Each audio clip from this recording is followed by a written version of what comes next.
Flux listrik adalah suatu besaran fisika yang menyatakan banyaknya atau jumlah garis medan listrik yang menembus bidang secara tegak lurus. Secara matematis, kalau misalnya di ruangan ini ada medan listrik E, ya, kemudian menembus bidang yang luasnya A dengan normal ditunjukkan, normal bidang ditunjukkan pada gambar seperti itu. Nah, misalnya antara normal bidang dengan medan listrik ini membentuk sudut, nih saya sebut aja misalnya sudutnya theta di sini ya. Nah, maka flux listrik ya secara matematis bisa kita tuliskan nih, kita lambangkan dengan huruf V ya. Nah, itu adalah E vektor medan listrik dot ya dot A itu vektor luasan nih ya, jadi arahnya ingat-ingat bidang itu arahnya tegak lurus dengan bidang itu, jadi searah dengan normal ya. Nah, jadi ingat-ingat perkalian titik ya. Nah, E dot A ya, nanti kita akan dapatkan besarannya V ini sama dengan E atau kuat medan listriknya dikali dengan luasnya, kemudian dikali dengan kosinus sudut apit antara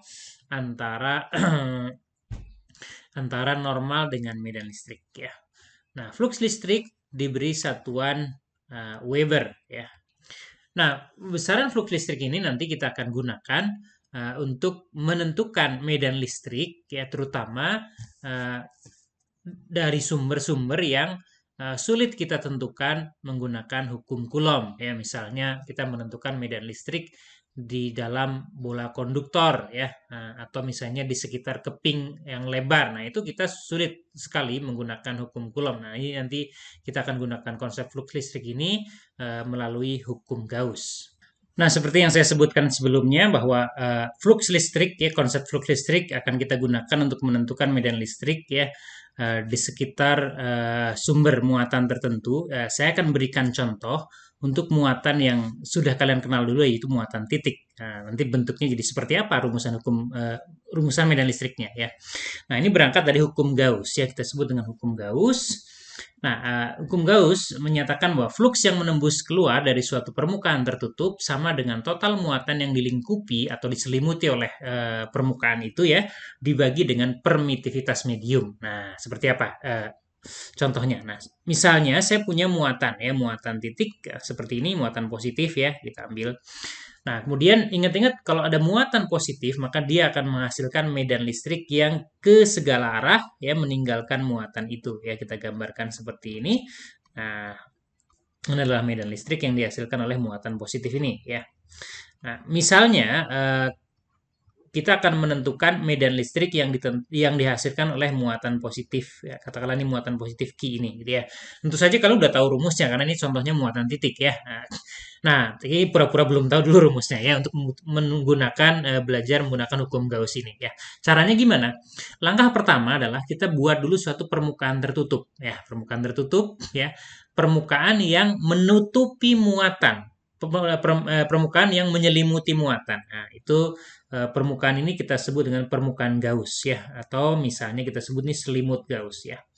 Nah, kita usahakan yang paling mudah adalah permukaan yang ditembus tegak lurus oleh medan listrik. Jadi karena ini muatannya titik, medan listriknya ke segala arah, maka permukaan yang kita buat paling mudah adalah berbentuk bola ya. Saya gambar dua dimensi seperti lingkaran ya. Nah, ini sebetulnya permukaannya bola.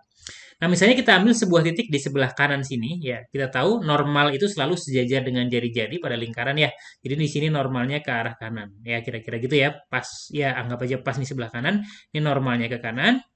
Nah, kemudian ini medan listriknya ke kanan juga ya. Nah, jadi ingat konsepnya tadi, flux listrik ya, flux listrik ya.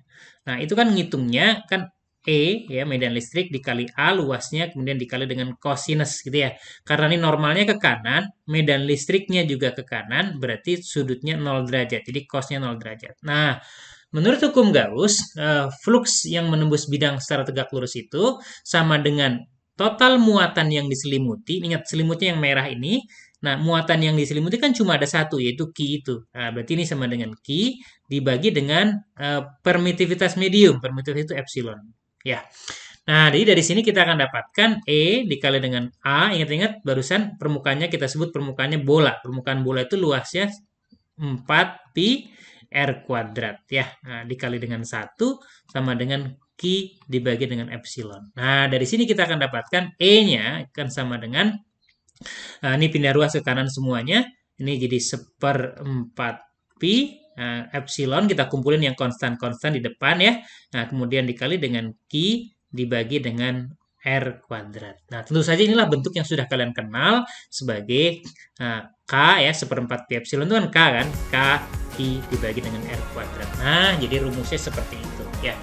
Ya, ini sepertinya kalian ngulang ya untuk muatan titik kan kalau udah tahu rumus medan listriknya kaki per R kuadrat. Nah, ini saya menunjukkan ini untuk mencoba memahami hukum Gauss. Nah, nanti kita akan gunakan ini untuk menentukan medan listrik di sumber yang lain yang kalau pakai rumusnya hukum Coulomb kaki per R kuadrat ini udah nggak bisa atau sulit sebetulnya, secara matematisnya sulit ya.